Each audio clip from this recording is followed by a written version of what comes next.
Arestado ang dalawang suspect sa pagkidnap ng mga undocumented na babaeng Chinese national.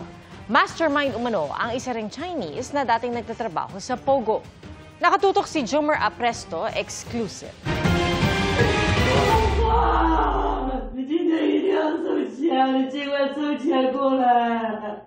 Kuha ang video na yan sa isang rest house sa Tagaytay City noong April 20. Ipinadala yan ng mga kidnapper sa katrabaho ng 41 anyos na biktima na isang interior designer. Proof of life daw ito para magpadala sila ng pera kapalit ng kalayaan ng biktima. Bagong krimen, makikita ang biktima na nasa isang hotel sa Malate, Maynila pasado alas 11 ng gabi noong April 17. Maya-maya, sumakay ang babae sa isang pulang kotse. Ayon sa pulisya, sakay nito ang Taiwanese national na driver, isang Pilipino at isang Chinese national. Isa raw rito, nakilala online ng biktima na inakala niyang makakadate niya.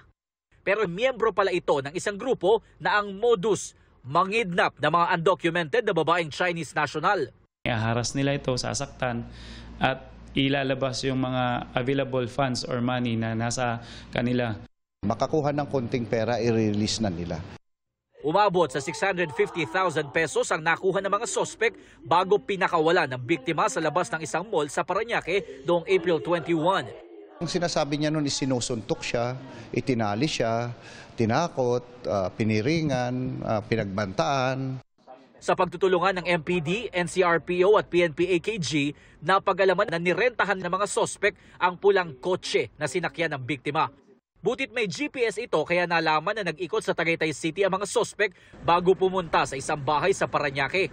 Natunto nila ang bahay na pinagdalhan sa biktima kung saan nahuli ang Pilipinong sospek. Sa Pasay naman, nahuli ang Taiwanese national. Nabawi ang tinangay nilang luxury car na pagmamay-ari ng kumpanya kung saan nagtatrabaho ang biktima. Yun lang po, yung ginagawa lang po namin is drive lang po. Ang nakuha lang mo sir, ang nabigay lang mo sa akin, 5K lang mo sir. Sa investigasyon ng pulisya, matagal ng modus ito ng mga sospek. Ang utak sa krimen, isa umanong Chinese national na dating empleyado ng Pogo at nakakulong noon pang nakaraang taon. Sa mismong account nito pumapasok ang mga pera na nakukuha nila sa mga biktima bago nila paghatian at ipadala gamit ang crypto accounts. Nasa kustodiya ng MPD ang mga sospek na maharap sa patong-patong ng reklamo kabilang ang kidnapping at carnapping. Tinutugis ang Chinese national at isa pang Pilipino na lulandin ng pulang kotse. Para sa GMA Integrated News, Jomer Apresto, nakatutok 24 oras.